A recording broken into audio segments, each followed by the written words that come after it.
Kali ini kita akan membahas tentang adjective clause. Sebelum membahas terlalu jauh tentang adjective clause, sebelumnya kita harus mengetahui apa tuh clause. Apa tuh klausa? Nah, clause atau klausa itu adalah kelompok kata yang berisi sebuah subjek dan verb. Nah, dalam pembahasan adjective clause, klausa yang digunakan ada dua, yaitu independent clause dan dependent clause. Independent clause juga sering disebut main clause, yang artinya adalah kalimat lengkap yang berisi subjek dan verb utama dari kalimat.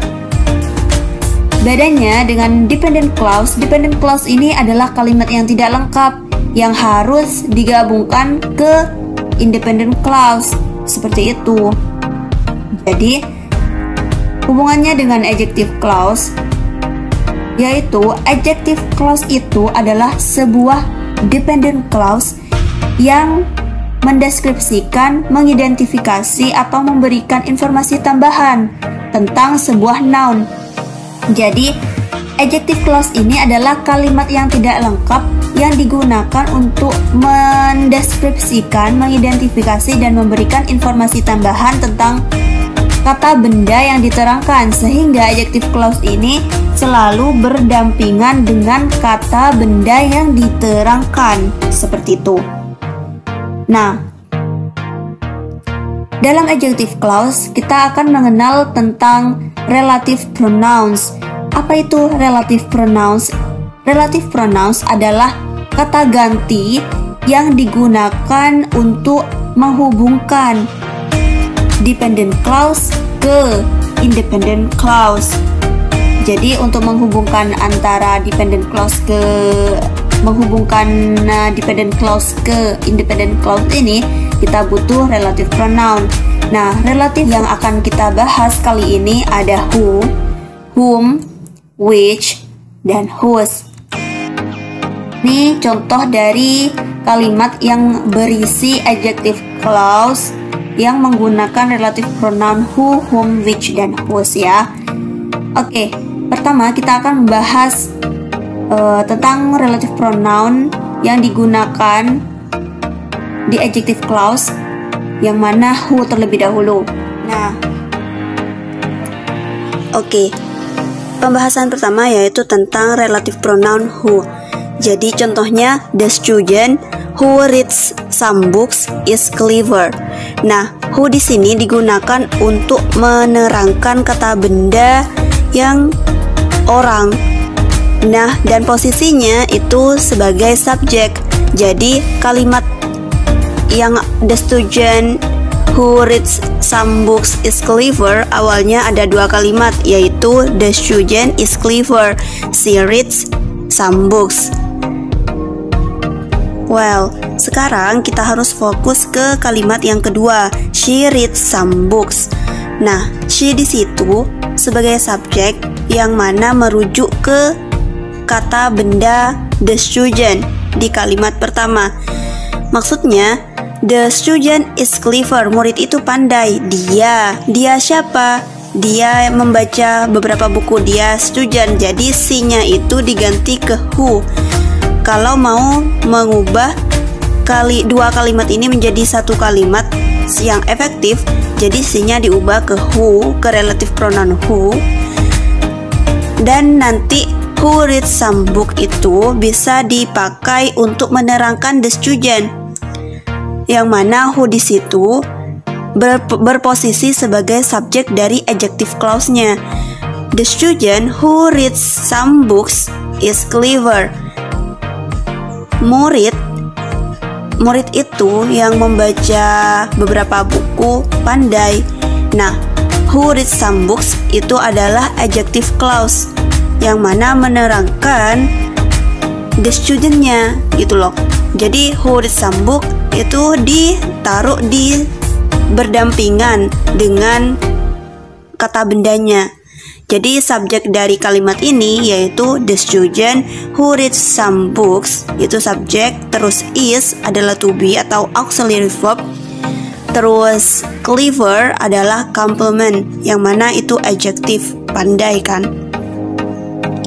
Nah, Jadi, awalnya yang berasal dari dua kalimat, the student is clever, akan menjadi the student is clever who reads some book.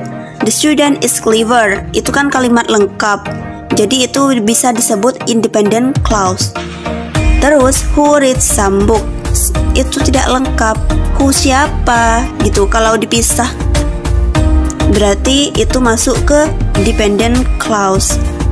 Sehingga dependent clause yang who reads some book itu ketika digabungkan atau digabungkan dengan independent clause sehingga berdampingan dengan the student akan menjadi adjective clause. Who reads some books-nya itu menjadi adjective clause sehingga akan menjadi satu kalimat yang utuh. The student who reads some books is clever. Jadi seperti itu. Kalau who itu posisinya sebagai subjek di adjective clause, tapi kalau whom posisinya sebagai objek di adjective clause, yang mana fungsinya sama menerangkan orang. Jadi awalnya kan awal dari kalimat the teacher whom I met was friendly adalah the teacher was friendly. I met him. Jadi him di sini menerangkan the teacher. Jadi ini yang diubah nanti. Kalau mau mengefektifkan dua kalimat ini menjadi satu kalimat dan menggunakan adjective clause di dalamnya, jadi him ini akan diubah menjadi ke relative pronoun yang berfungsi sebagai objek orang. Jadi him ini akan diubah menjadi whom, yang mana posisinya sebagai objek, terus akan dibalik ke sebelum subjek ya. Nanti kalau sudah digabung ke kalimat yang berfungsi sebagai adjective clause dari kata benda yang akan diterangkan. Jadi seperti ini. The teacher whom I met was friendly. Ini sudah aturannya seperti itu, dibalik ya.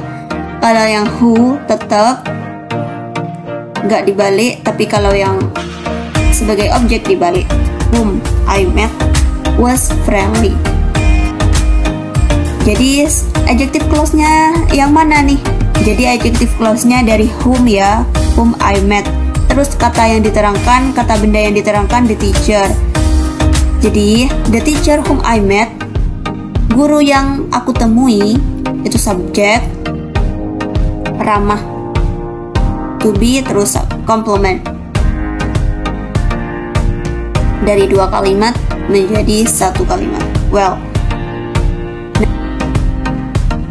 Nah, selanjutnya kita akan membahas tentang which. Jadi, which ini juga ada yang peletakan posisinya itu sebagai subjek di adjective clause dan juga ada yang sebagai objek di adjective clause. Untuk membedakannya, kita akan segera mengetahuinya ya. Oke. Pertama kita akan membahas yang posisinya sebagai subjek. Nah, kalau which ini digunakan untuk menerangkan kata benda, yang benda bukan orang gitu, yang things gitu, yang barang gitu loh. Jadi contoh ya, the paper which gives us a lot of information is newspaper. Awalnya ini berasal dari dua kalimat. The paper is newspaper. It gives us a lot of information. Nah, it ini nanti yang akan diubah karena merujuk ke the paper. Karena untuk menjadikan dua kalimat menjadi satu kalimat yang efektif, kita akan mengganti kata ganti yang kalimat kedua ini karena merujuk ke the paper-nya. Jadi dari It ini subject, gives ini verb. It-nya ini yang akan diubah menjadi which, yang nantinya posisinya tetap sebagai subjek. Nah, jadi which gives us a lot of information akan diletakkan setelah kata benda yang diterangkan. Kata benda yang diterangkan yaitu the paper. Jadi the paper which gives us a lot of information, yang ini pas tulis is newspaper, seperti itu. Jadi kertas itu yang memberikan kita banyak informasi adalah koran. Jadi seperti itu. Nah, kita akan membahas tentang yang which posisinya ada di bagian objek ya. Jadi the bags were expensive. Dari awalnya dari ini awalnya the bag which I bought were expensive. Awal mulanya ada dua kalimat, yaitu the bags were expensive, I bought them. Nah, tas itu mahal, I bought them. Aku membeli tas-tas itu. Tas-tas itu mahal, aku membeli tas-tas itu, gitu loh. Jadi biar gak ribet, ini kan tidak efektif. Mau dijadikan efektif, themnya ini harus diganti. Yang posisinya objek akan berubah menjadi which, yang mana ini merujuk ke barang, kata benda yang barang, the things. Jadi pakai which bukan whom. Terus dibalik lagi, which I bought, gitu ya. The bags which I bought were expensive. Jadi seperti itu. Adjective clause-nya yang which I bought. Kalau yang ini which gives us a lot of information, itu adalah adjective clause yang menerangkan kata benda. Kata bendanya yang di blok kuning. Nah, whose ini ada di posisi sebagai possessive adjective yang menunjukkan kepemilikan. Contoh kayak yang my book. Nah, my itu adalah possessive adjective. Book itu kata benda kan. Jadi kepemilikan bukunya itu adalah punya aku kan, my, punya aku. Nah, jadi yang diganti menjadi relative pronoun whose di sini kayak my, your itu akan diganti ke whose. Contoh ya, I know the woman whose sister is my friend. Aku tahu wanita itu yang saudara perempuannya adalah temanku. Nah, saudara perempuannya yang wanita ini berarti yang diubah ke whose. Jadi, awal mula dari kalimat ini adalah I know the woman, her sister is my friend. Nah, her sisternya ini, her-nya ini diubah ke whose. Karena posisi her sisternya ini ada di bagian subjek, jadi tidak dibalik ya. Kalau mau diubah ke adjective clause yang menerangkan the woman. Jadi, I know the woman whose sister is my friend. Tetap whose sister, like ini, whose sister is my friend. Itu beda halnya dengan posisi whose signature, yang mana ada di posisi objek. Awal mula dari kalimat ini yaitu the boy is an actor. We need his signature. His signature mengarah ke the boy, merujuk ke the boy. Jadi his signature ini karena ada di posisi objek, his diganti whose signature, dibalik ya karena objek posisinya we. Jadi we need-nya setelah whose signature. Kalau mau dijadikan adjective clause untuk menerangkan the boy. Jadi whose signature we need ini digunakan untuk menerangkan the boy. Nah, untuk lebih jelasnya, ini nih kesimpulan dari penggunaan relative pronoun who, whom, which, dan whose di dalam adjective clause yang digunakan untuk menghubungkan dependent clause ke independent clause. Jadi, adjective clause yang di sini, yang contoh di who, ada who reads some books, whom I met. Kalau yang whom, kalau yang which gives us a lot of information. Kalau yang which I watch. Terus kalau yang whose sister is my friend. Terus whose signature we need. Nah, adjective clause ini diletakkan berdampingan dengan yang diterangkan. Yang diterangkan itu the student-nya, yang diterangkan itu the teacher-nya, terus the paper-nya, the bags, the woman, dan the boy. Jadi itu fungsi dari adjective clause. Oke, sekarang kita akan membahas tentang contoh soal dari materi yang kita bahas kali ini. Choose one of relative pronouns who, whom, which, or whose that is suitable with the sentence. Yang pertama, the student bla bla bla reads some books is clever. Yang kedua, the teacher bla bla bla I met was friendly. Yang nomor tiga, the paper gives us a lot of information is newspaper. Nomor empat, the bags bla bla bla I bought were expensive. Nomor lima, I know the woman bla bla bla sister is my friend.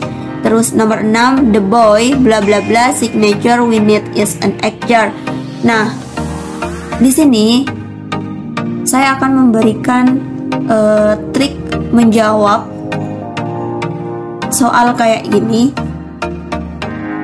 dengan cara kita lihat sebelum dan sesudah, kata sebelum sesudah titik-titik. Jadi ini kan the student itu people kan. Jadi dan di sini kita tandai semua dulu ya. Terus yang setelah titik-titik itu verb, reads verb. Nomor 2, the teacher itu people. Nomor 1, terus setelah titik-titik itu I subject ya. Nomor 3, the paper itu things. Setelah titik-titik gives verb. Nomor 4, the bags itu things. Terus setelah titik-titik ada subject. Nomor 5, the woman. Setelah titik-titik ada noun sister. Terus the boy nomor 6 itu people. Setelah titik-titik ada signature, itu noun ya. Nah, setelah kita tahu sebelum dan sesudah titik-titik, kita akan bisa menjawabnya. Kalau nomor 1, the student, kalau yang diterangkan itu orang, berarti bisa pakai who, bisa pakai whom. Nah, untuk mengetahui yang mana yang harus kita pakai untuk menjawab, lihat di setelah titik-titik. Kalau verb, berarti sebelum verb itu ada subjek. Kita butuh subjek, berarti who yang digunakan. Terus nomor 2, orang, the teacher, orang kan, berarti pakai who atau whom. Tapi setelah titik-titik itu ada I yang posisinya I itu ada sebagai subjek. Jadi kalau sudah ada subjek, berarti kita pakai whom yang berfungsi sebagai objek, yang mana peletakannya dibalik kan di penjelasan tadi. Nah, nomor 3, the paper things. Setelah titik-titik ada gives yang fungsinya sebagai verb, berarti kita butuh subjek. Kalau benda, which. Terus the bags itu things. Setelah titik-titik ada subjek I, berarti kalau ada subjek sebelum subjek objek, karena dibalik kan penjelasannya tadi kan. Berarti kalau things, kalau benda itu which. Oke, sekarang nomor 5. I know the woman. The woman itu orang. Terus setelah titik-titik ada noun. Berarti kalau noun itu yang dibutuhkan sebelum noun itu adalah possessive adjective, yang mana possessive adjective kalau di adjective clause itu diganti atau diubah menjadi whose. Nah, berarti whose ya. Untuk mengetahui posisinya whose sister ini ada di mana sebagai subjek atau objek, kita bisa lihat setelah sister ada is. Is ini kan to be, bisa juga disebut auxiliary verb, berarti whose sister sebagai subjek. Tapi kalau yang nomor 6 kan setelah titik-titik juga noun, berarti ini pakai whose juga ya. Whose signature ini ada sebelum we. We ini kan subjek, berarti ini posisinya sebagai objek whose signature. Dan cara menjawab seperti ini, trik seperti ini hanya bisa digunakan ketika pilihan jawabannya atau pilihan ganda di soal pilihan gandanya itu pilihan jawabannya hanya who, whom, which, dan whose.